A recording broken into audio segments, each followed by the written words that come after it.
Por la igualdad, un espacio por el derecho a ser, a luchar, a desear y a vivir. Producción y conducción, Guadalupe Llobel y Elizabeth Auster. Operación técnica, Ana Gutiérrez.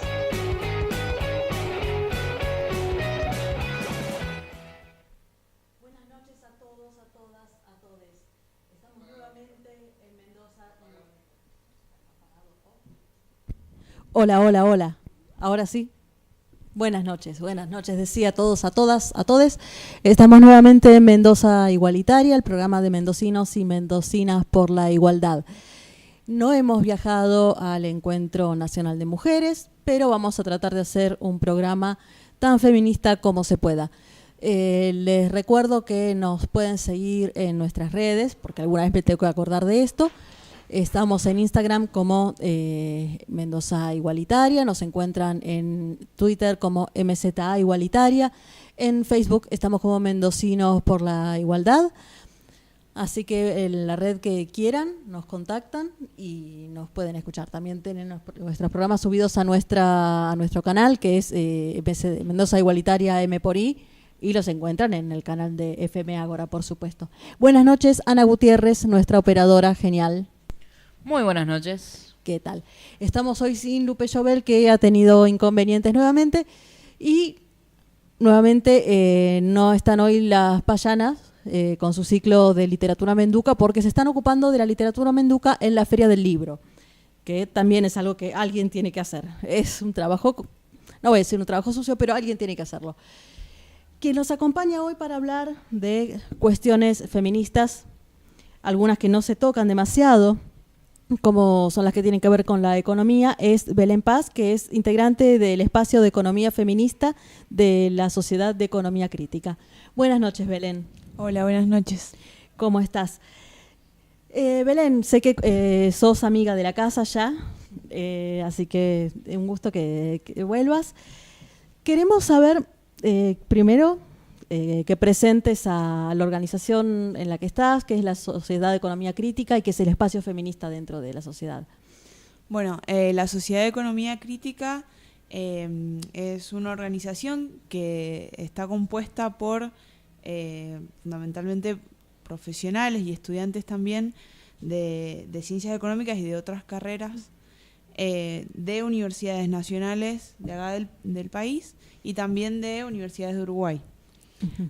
La idea, digamos, de la Sociedad de Economía Crítica es promover el estudio de la economía atendiendo a la pluralidad del conocimiento en la economía, digamos, y de las corrientes ideológicas. Y dentro de la Sociedad de Economía Crítica, el espacio de economía feminista lo que busca es abordar la economía poniendo en el centro la sostenibilidad de la vida, más allá de los espacios productivos que siempre se analizan en la economía, y buscando también esta disputa por el espacio académico, ¿no? Tratar de empezar a ocupar esos espacios y de difundir y de empezar a darle lugar a la importancia que tiene, ¿no?, la sostenibilidad de la vida en funcionamiento de toda la economía. ¿Qué es lo que tiene para aportar la economía feminista? Es decir, ¿qué pasa cuando miramos a esto que decís, a la sostenibilidad de la vida? Y básicamente lo que planteamos es que el capitalismo sin el trabajo reproductivo que hacen mayoritariamente las mujeres no podría existir, ya que el capitalismo se sirve, ¿no?, de la fuerza laboral, y esa fuerza laboral no estaría en condiciones si no fuese por una mujer detrás que se encarga de todas las tareas de cuidado y que hacen que esos trabajadores, trabajadoras estén en condiciones, digamos, de aportar a la economía. Uh-huh. Pero también miran a lo que hace al trabajo productivo de las mujeres. Sí, también. Uh-huh. O sea, es tratar de entender que no es que por un lado está el trabajo productivo y por otro lado reproductivo, sino que es una relación de ida y vuelta, digamos, y que está en permanente cambio, ¿no? Uh-huh.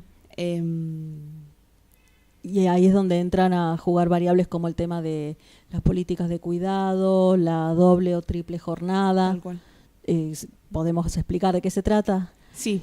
Bueno, básicamente es esto, ¿no? Que las mujeres, sobre todo en los últimos años y teniendo en cuenta las crisis económicas a las que nos hemos enfrentado, se han ido incorporando cada vez más al mercado laboral, pero no han dejado de ser responsables de todas las tareas domésticas y de cuidado al interior de los hogares.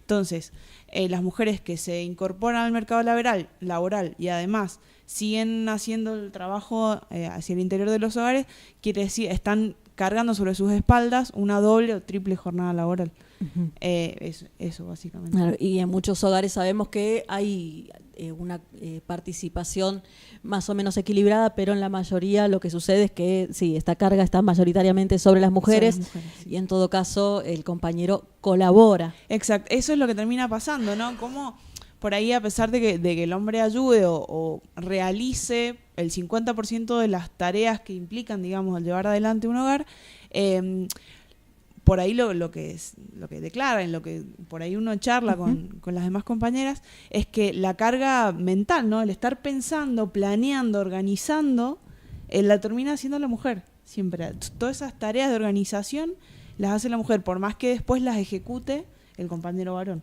Porque aunque se trate solamente de decidir esa decisión, digo, que alguien tiene que activar el lavarropas, bueno, lo puede activar cualquiera de los dos, pero la que tiene que estar pensando si ya se juntó la ropa para un lavado o si se necesita con urgencia lavar esto porque mañana lo tiene que usar uno de los pibes. Exacto.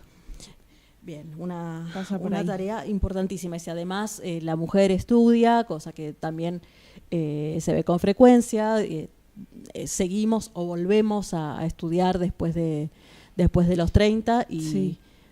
Y es una tarea más que se totalmente. O sea, las tareas domésticas de cuidado nos quitan tiempo para nuestras cosas, para nuestras prioridades, para nuestro, ya sea tiempo de ocio o tiempo a las distintas actividades que nosotros deseamos dedicarle. Uh-huh.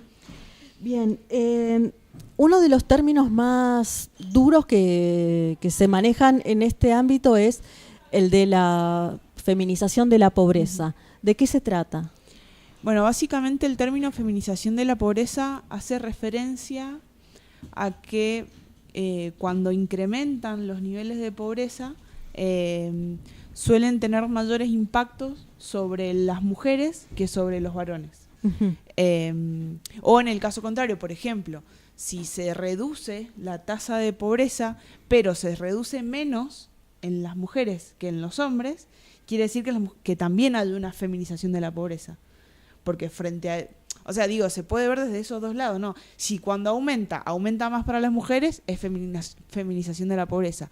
Pero si disminuye la pobreza, pero las mujeres... en las mujeres disminuye menos, digamos, ¿no? Uh-huh. También es feminización de la pobreza, ¿no? Claro. Porque habla de esta participación mayor de mujeres en los pobres, digamos. Uh-huh. Y una desigualdad que se mantiene incluso en las buenas épocas. Exacto, sí. Y feminización de la pobreza significa que la mujer tiene mayor facilidad para perder el empleo, digo, en contextos en los que estas llamadas reestructuraciones, en las que se echa a 20, 30 personas de un solo golpe. Claro, en realidad por ahí podríamos estar hablando más bien de los motivos que llevan a la feminización de la pobreza, que ahí entra, digamos, esto de la precarización laboral, de las mayores tasas de desocupación, de la brecha salarial, la disponibilidad de tiempo que tienen las mujeres para poder trabajar, atado con esto que hablábamos recién, ¿no? de que son responsables de las tareas domésticas y de cuidado, son todos motivos, o sea, causales de la feminización de la pobreza. Uh-huh. Hay un dato muy importante también que tiene que ver con la cantidad de hogares monoparentales, es decir, hogares donde hay un adulto y a cargo de niños. La mayoría, acá en Mendoza, el 83% están a cargo de mujeres. Ajá. Por ejemplo. Altísimo. Sí. Y eso también, digamos, te da un parámetro de lo que es la feminización de la pobreza y las causas que hay detrás. Otro dato importante también es que, por ejemplo, de todos los hogares monoparentales que están debajo de la línea de pobreza, en el 60% de esos hogares la jefatura es de una mujer.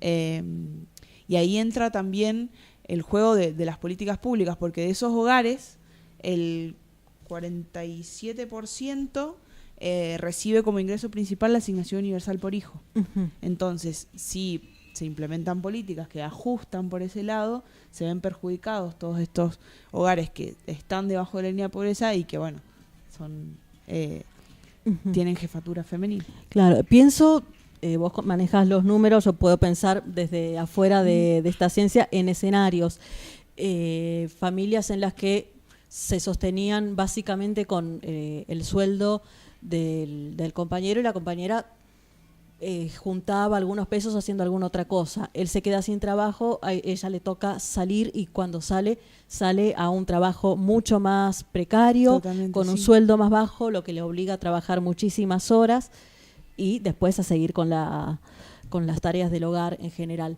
Y otro escenario, hablando de políticas públicas, lo que sucede cuando se trata de hogares con situaciones ya muy vulnerables, en las que las políticas tienden a no pensar en cómo llevar a las mujeres un paso más allá. Recuerdo alguna reunión en la que las familias vivían del cartoneo, del reciclaje de residuos urbanos. Salía la pareja y los niños quedaban solos en la casa. Entonces la política pública a través de las trabajadoras sociales, con cero conciencia de clase, era que las mujeres tenían que quedarse en la casa cuidando a los niños. Eso significaba más pobreza, porque no es lo mismo lo que juntan dos que lo que junta uno. Tal cual.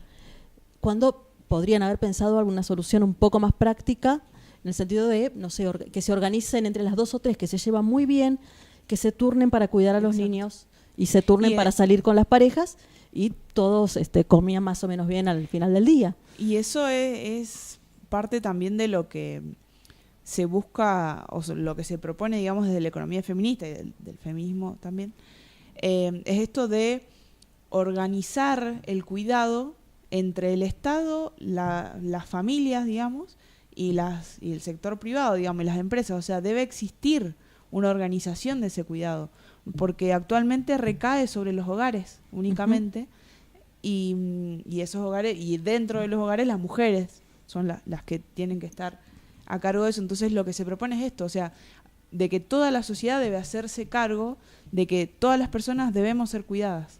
Uh-huh. Por ahí los niños o los adultos mayores requieren un grado de cuidado mayor, pero en el fondo todas las personas lo necesitamos. Ajá. Entonces debemos plantearnos cómo nos hacemos cargo de esa situación, ¿no?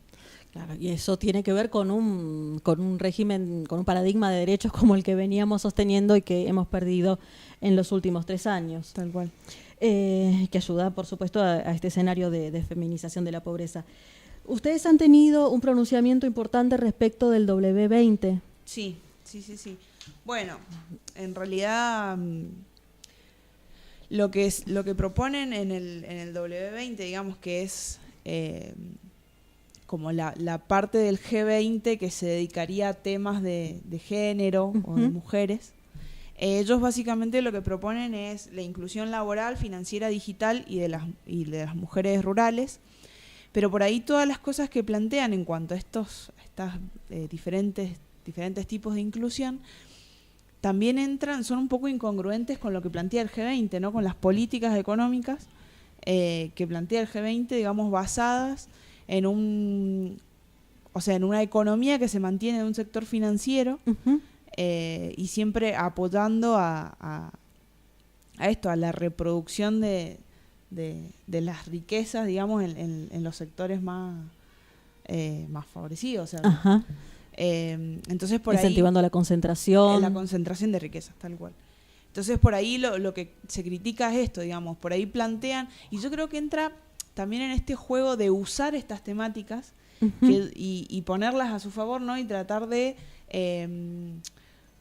aparentar o hacer de cuenta, de que están abordando estas temáticas porque lo ven, lo reconocen y creen, pero en realidad todo lo que hacen por detrás se contradice, digamos, con lo que se plantea acá. En cuanto a la inclusión laboral, por ahí ellos hablan mucho del trabajo del futuro, Ajá. ¿no? Y ahí podemos ver el caso de los trabajos estos que se basan en las plataformas digitales como Uber, como Pedidos Ya, no sé, los otros. Y son fuentes de trabajo que son totalmente precarizadas. Bueno, se han organizado trabajadores y trabajadoras de estas plataformas como AP, Asociación de Personal Sí, de eso. Plataformas, justamente por esto. Sí, exacto, digamos. Es una reacción que han tenido, digamos, frente a las injusticias a las que se han enfrentado. Pero bueno, justamente esto, el G20 habla del trabajo del futuro, y el trabajo del futuro que plantean es esto, es más precarización. Y por ahí hablar de que las mujeres se tienen que poner a trabajar a la par de los hombres en estos nuevos trabajos del futuro, desconocen también todas las desigualdades que hay en la estructura, digamos. No, por ahí no plantean esto de las mujeres como responsables de las tareas de cuidado. No hablan nunca ni hacen hincapié en qué va a pasar, quién va a cuidar, cómo vamos a cuidar. Entonces yo creo que esta es una de las críticas. También en todos los planteos nunca tienen en cuenta, digamos, a las distintas identidades sexuales disidentes, lesbianas, trans. Siempre hablan de mujeres, digamos, como si fuésemos una sola. Ajá. Y no Y es todas así. medianamente educadas, todas heterosexuales, todas madres y todas acompañadas de nuestros maridos. Claro, tal cual. Y no, o sea, se desconocen esas distintas realidades, ¿no?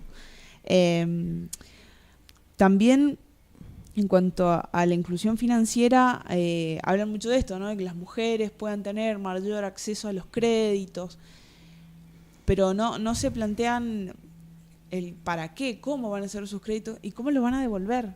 La realidad es que insertarse en estos mercados financieros que son usurarios, no brinda soluciones. O sea, no se parece a los microcréditos de los que se hablaba a fines del siglo pasado, en los que la tasa era cero. Esto es meterse en el crédito y asegurarse la ruina de toda la familia. Exacto. Es acceder al banco, no te dicen en condiciones diferenciales ni mejores, sino solamente que te abran las puertas. Ahora, ¿cómo vas a salir de ahí?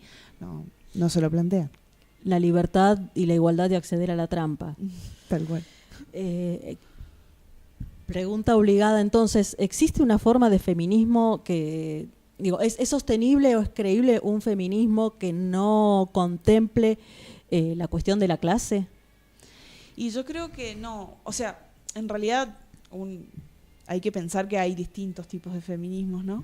Pero yo creo que siempre tiene que estar esa visión interseccional, ¿no? De pensar las cuestiones desde el punto de vista del género, desde la perspectiva del género y también desde la perspectiva de clase. Uno no puede, digamos, olvidarse de eso, porque la pobreza es un hecho aberrante. O sea, que las personas no tengan acceso a vivienda, a comida, a un trabajo digno, es totalmente aberrante. Pero es aún más, es peor, cuando uno ve que la mayoría de esas personas pobres son mujeres. Entonces uno no puede dejar de verlo de esa manera, ¿no? De pensar. Claro. Dos preguntas obligadas también por esta última. Una, la que tiene que ver con los derechos sexuales y reproductivos. ¿Cómo se planta la idea de economía feminista frente al retroceso que venimos teniendo en este sentido, por el hecho de que el aborto finalmente no salió y en muchos lugares se está denunciando que faltan métodos o los servicios de salud se están recortando? Nosotros, o sea, desde el lado de la economía, en realidad por ahí siempre lo que se habla es que uno tiene que tener acceso a esa información para poder decidir, ¿no? Y ese poder decidir tiene consecuencias también en cómo yo planifico mi vida en todos los aspectos, y también entra ahí el económico. Y más allá del económico también esto del hogar, de las tareas de cuidado de los niños. O sea, es como, yo creo que por ahí viene la cosa. Y lo otro que te había comentado es el hecho de que hay una mujer en este país que se ha puesto al hombro un enorme contexto de pobreza en su provincia y se ocupó de organizarlo, de sacar esas situaciones familiares adelante, de construir, de trabajar, y por supuesto esto lo hizo frente a un poder local que era bastante complicado. Es Milagro Sala, hoy está cumpliendo 1000 días de detención sin un proceso limpio, es una presa política de este país. ¿Qué opinas de esto?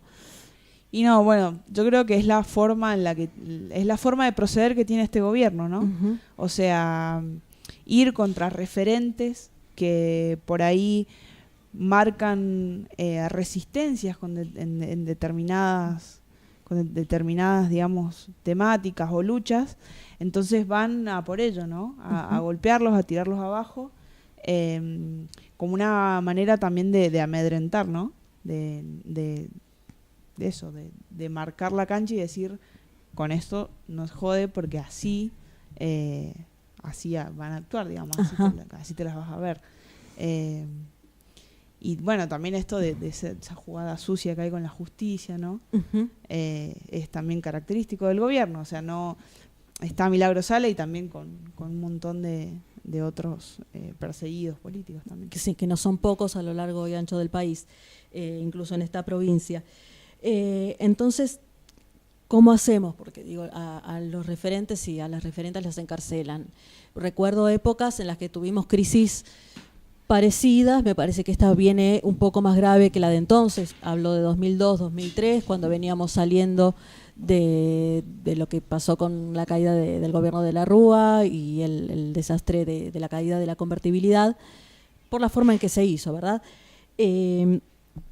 Lo que había en ese momento, por lo que yo recuerdo de mi experiencia en Buenos Aires, era los planes jefas y jefas de hogar, los planes trabajar, y sobre todo en la provincia de Buenos Aires la organización a través de las manzaneras, es decir, un referente político muy fuerte y una organización que no estaba pensada para empoderar, sino más bien para dirigir. ¿Qué opciones tenemos hoy para organizarnos económicamente como mujeres con una perspectiva feminista y pensando por lo menos en una resistencia?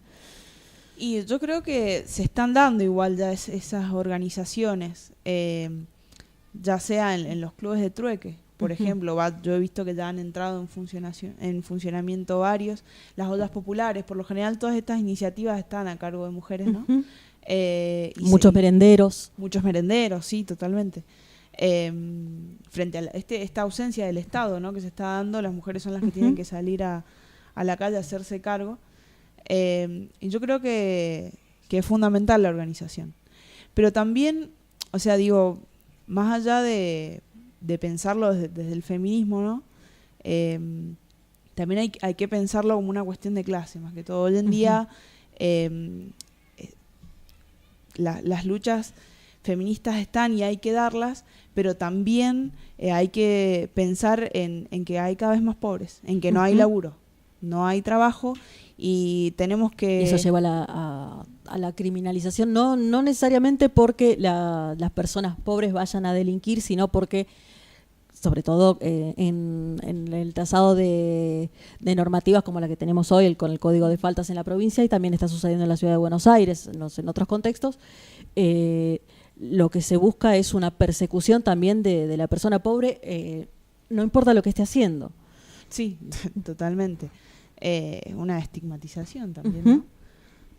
Yo creo igual que hay que organizarse y hay que empezar a tratar de establecer principios, digamos, que nos hagan por ahí tener cierta